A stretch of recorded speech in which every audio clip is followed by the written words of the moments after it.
Halo guys, di video kali ini saya akan membahas fitur-fitur kesehatan yang ada di smartwatch Halo Solar Light. Untuk fitur kesehatannya ini sudah hampir sama dengan model-model smartwatch yang lain. Sudah lengkap juga, ya mungkin memang masih ada sedikit kurangnya ya. Kita akan coba bahas sedikit ya, terkait fitur kesehatannya ini. Kita masuk ke bagian menu utamanya.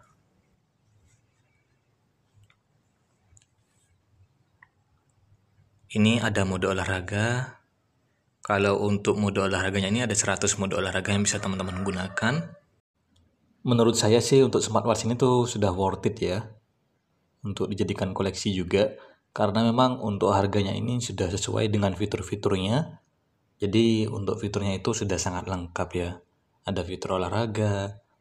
Fitur olahraganya juga nggak pelit. Ada sekitar 100 mode olahraga. Sudah support sama fitur IP68 juga. Jadi fitur-fiturnya itu sudah cukup lengkap di kelas harganya. Untuk fitur kesehatan yang pertama di sini ada fitur heart rate monitoring. Tampilannya seperti ini saat digunakan untuk fitur heart rate monitoringnya atau fitur monitoring detak jantung ya. Nah uniknya untuk fitur ini, kalau kita lagi gunakan mode olahraganya, otomatis itu untuk fitur heart rate monitoringnya tetap aktif ya. Jadi kalau kita lagi beraktivitas atau berolahraga dengan menggunakan smartwatch ini, tentunya detak jantung akan dipantau selama kita itu beraktivitas ataupun berolahraga. Ya, sehingga kita juga bisa menghindari latihan yang berlebih. Contohnya seperti ini saat digunakan untuk mode olahraganya. Ini ya, di bagian bawah untuk fitur heart rate monitoringnya tetap aktif.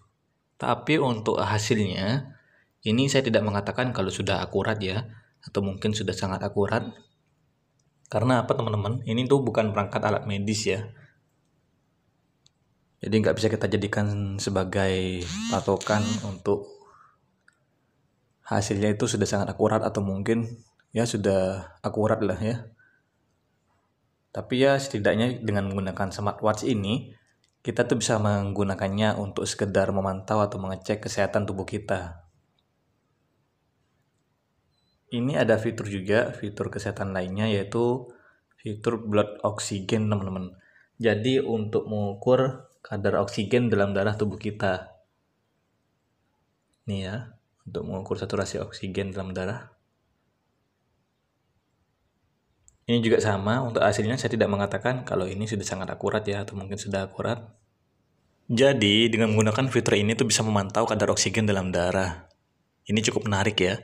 Kenapa cukup menarik? Karena menurut saya ini tuh penting banget teman-teman. Dan kenapa penting? Oh ya, koreksi ya kalau sekiranya saya keliru atau ada yang salah saat memberikan informasi.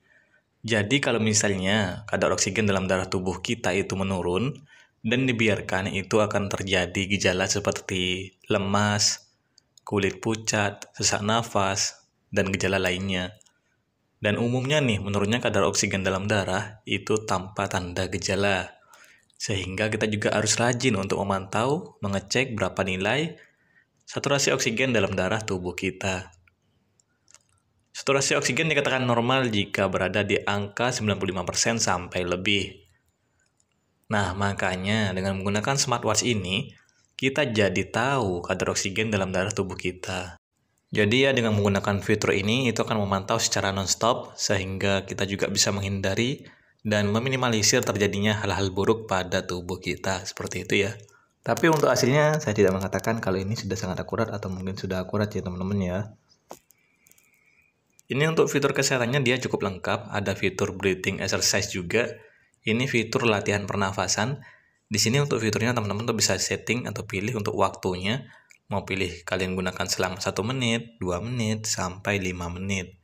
Kalau saya menggunakan fitur ini, di sini saya gunakan ya cuma sekitar 1 menit saja ya.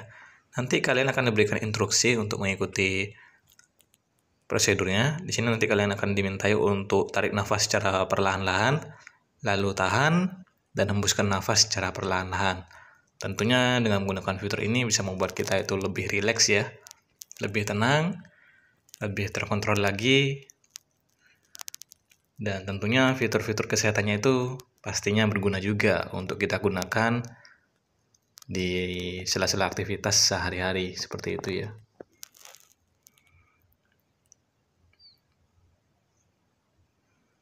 Ini juga ada fitur monitoring tingkat stres. Untuk penggunaan dari fitur-fitur kesehatannya juga sangat simpel sih, cukup mudah. Kalian juga bisa mengaktifkan fitur-fiturnya ini selama 24 jam. Tentunya kalau aktifkan selama 24 jam pastinya bakal membuat daya baterainya itu lebih cepat berkurang ya. Kalau saya sih biasanya pakai fitur kesehatannya itu yang diaktifkan selama 24 jam. Mungkin cuma di fitur heart rate monitoringnya sama fitur sleep monitoringnya teman-teman.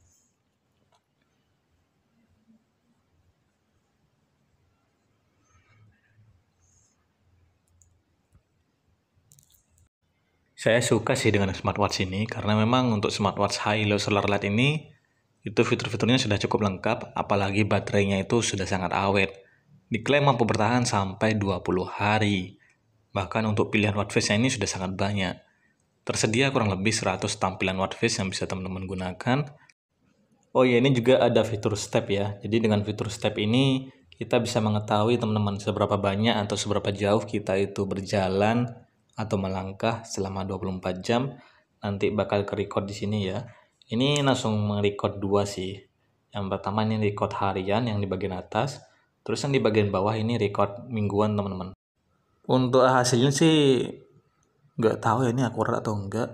Karena memang kalau kita pakai smartwatch itu, terus kita pakai berkendara, itu untuk fitur stepnya biasanya sih bakal aktif juga ya.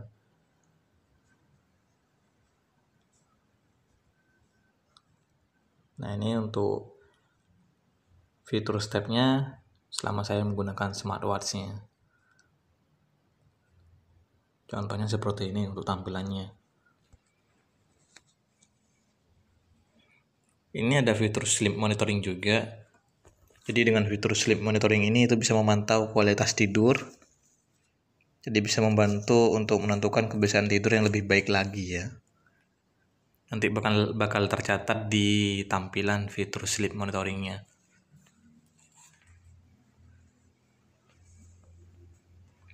Ya mungkin itu saja sih untuk fitur-fitur kesehatan yang ada di smartwatch high low solar light. So buat teman-teman jangan lupa bantu subscribe ya, bantu like juga, dan sampaikan di kolom komentar. Dan jika ada yang keliru dari apa yang saya sampaikan, saya mohon maaf teman-teman. Sampai ketemu di video yang lain buat semuanya. Thank you dan bye-bye. Bantu subscribe ya. Terima kasih.